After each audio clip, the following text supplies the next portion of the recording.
Hello student, MTech classes में आप सभी का स्वागत है। जैसा कि आप सभी को पता है 16 जुलाई को बिहार पुलिस कांस्टेबल का एग्ज़ाम हुआ था और हर डिस्ट्रिक्ट का क्वेश्चन अलग अलग सेट किया गया था। तो जो भी स्टूडेंट एग्ज़ाम देकर आए हुए हैं, मैं उनसे बात करता हूं। उनके माध्यम से मुझे जो भी क्वेश्चन पता चलता है मैं आपको वीडियो के माध्यम से बताता हूँ। तो आज भी कुछ क्वेश्चन मुझे पता चले हैं और वो क्वेश्चन मैं आपको आज करवाने वाला हूँ। तो स्टार्ट करते हैं।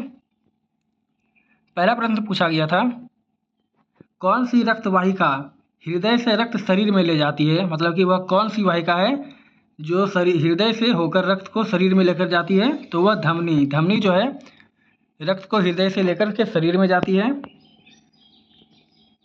यह जो है धमनी एक परिसंचरण तंत्र का हिस्सा है जिसमें कि धमनी, शिरा, रुधिर और हृदय ये सारे चीज़ आते हैं। अगला प्रश्न पूछा गया था, कौन सा संगठन भारत में गरीबी के आंकड़े जारी करता है। भारत में गरीबी आंकड़े नीति आयोग जारी करता है। नीति आयोग की स्थापना 1 जनवरी 2015 को हुई थी और नीति आयोग के अध्यक्ष भारत के प्रधानमंत्री होते हैं। क्वेश्चन नंबर तीसरा पूछा गया था, 2025 में गोल्फ खिलाड़ी अर्जुन भाटी को किस पुरस्कार के लिए चुना गया है। तो पहले आपको ये ध्यान रखना है कि गोल्फ खिलाड़ी जो हैं अर्जुन भाटी हैं। मतलब कि अर्जुन भाटी जो है यह एक गोल्फ खिलाड़ी हैं और इन्हें 2025 में राष्ट्रीय युवा पुरस्कार से सम्मानित किया गया है। अगला प्रश्न पूछा गया था, किस शासक ने बराबर की पहाड़ी में गुफाओं का निर्माण करवाया था। बराबर की पहाड़ी में अशोक ने गुफाओं का निर्माण करवाया था। ऐसे कुल 4 गुफा का निर्माण आजीविकों के रहने हेतु करवाया गया था। पूछे कि इस गुफाओं का निर्माण किस लिए करवाया गया था, तो इन गुफाओं का निर्माण आजीविकों को रहने के लिए करवाया गया था। और इन चारों गुफाओं का अगर नाम पूछा जाए तो कर्ज, चौपार, सुदामा तथा विश्व झोपड़ी, इन चारों गुफाओं के अलग अलग नाम थे जिसका निर्माण अशोक ने करवाया था। अशोक के 7वें स्तंभ लेख में आजीविकों का उल्लेख किया गया है। अगर पूछा जाए क्वेश्चन तो यह भी आपको ध्यान में रखना है। अगला प्रश्न है, कार्डेमम पहाड़ी भारत के किस राज्य में है। कार्डेमम पहाड़ी, इसे इलायची की पहाड़ी भी कहते हैं, यह भारत के केरल राज्य में है जो कि पश्चिमी घाट के अंतर्गत आती है। अगला प्रश्न है, भूटान की मुद्रा क्या है। भूटान की मुद्रा को लवुलट्रम कहा जाता है और भूटान की राजधानी थिम्पू है। भूटान को लैंड ऑफ थंडरबोल्ट भी कहा जाता है, ये भी आपको अगर पूछा जाए तो याद रखना है। अगला प्रश्न, क्वेश्चन नंबर 7, बम्बू ड्रिप सिंचाई किस राज्य में प्रसिद्ध है। बम्बू ड्रिप सिंचाई यानी कि बांस के द्वारा सिंचाई जो है बांस के माध्यम से, वह मेघालय राज्य में प्रसिद्ध है। क्वेश्चन नंबर 8 है, इसरो के 100वें उड़ान में कौन सा उपग्रह प्रक्षेपित किया गया था। इसरो के 100वें उड़ान में NVS-01 को प्रक्षेपित किया गया था और इसे GSLV F-12 व्हीकल से प्रक्षेपित किया गया था। इसरो की बात करें तो वर्तमान में इसरो के अध्यक्ष V नारायणन हैं। अगले प्रश्न को देखते हैं, ये हिंदी का प्रश्न है, आज भी खरे हैं एक रचना है, इस रचना के लेखक कौन है। तो इसकी रचना अनुपम मिश्र द्वारा की गई है।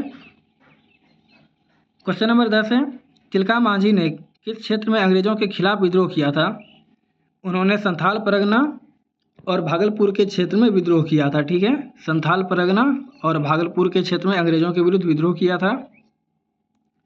यहाँ पर तिलका मांझी के बारे में बात करते हैं। तिलका मांझी ने भागलपुर के प्रथम कलेक्टर अगस्टस क्लेवलैंड की हत्या 1784 ईस्वी में की थी। इस कारण उन्हें 1785 ईस्वी में भागलपुर में बरगद के पेड़ से लटकाकर फांसी दे दी गई थी। इन्हें धरती आबा के नाम से भी जाना जाता है। ये जो तिलका मांझी हैं, तिलका मांझी को धरती आबा के नाम से भी जाना जाता है और तिलका मांझी का वास्तविक नाम जो था वह था जबरा पहाड़िया। ये भी आपको ध्यान में रखना है, पूछा जाता है। क्वेश्चन नंबर 11 है, उपभोक्ता अधिकार दिवस किस दिन मनाया जाता है। यह 15 मार्च को मनाया जाता है। क्वेश्चन नंबर 12 है, भारत कॉलिंग कॉन्फ्रेंस 2025 का आयोजन किस शहर में हुआ था। इसका आयोजन मुंबई में किया गया था। अगला प्रश्न है, 2025 में शूटिंग के लिए किस खिलाड़ी को मेजर ध्यानचंद खेल रत्न पुरस्कार 2024 दिया गया था। शूटिंग के लिए मनु भाकर को मेजर ध्यानचंद खेल रत्न पुरस्कार दिया गया है। अगला प्रश्न पूछा गया था, कीटनाशक का उपयोग किस लिए किया जाता है। तो कीटनाशक का उपयोग पौधे की बीमारी को रोकने के लिए और कीटों को मारने के लिए किया जाता है ताकि कीड़े की वजह से फसल खराब ना हो। और यहाँ पर यह भी पूछा जाता है कि कीटनाशक से किस तरह का प्रदूषण होता है। तो कीटनाशक से पानी प्रदूषण यानी कि जल प्रदूषण और वायु प्रदूषण, ये दोनों तरह के प्रदूषण जो है कीटनाशक से होते हैं, वायु प्रदूषण और पानी प्रदूषण।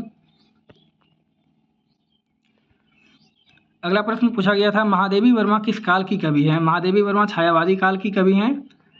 महादेवी वर्मा की कुछ प्रमुख रचनाएं हैं जिनमें है रश्मि, यामा और दीपशिखा। ये तीनों महादेवी वर्मा की कुछ प्रमुख रचनाएं हैं। तो ये कुछ क्वेश्चन मुझे पता चले थे जो मैंने आपको बता दिए। अगर आप लोगों में से कोई एग्ज़ाम देकर आया है तो आप लोग भी कमेंट करके ज़रूर बताएं कि कौन कौन सा क्वेश्चन पूछा गया था।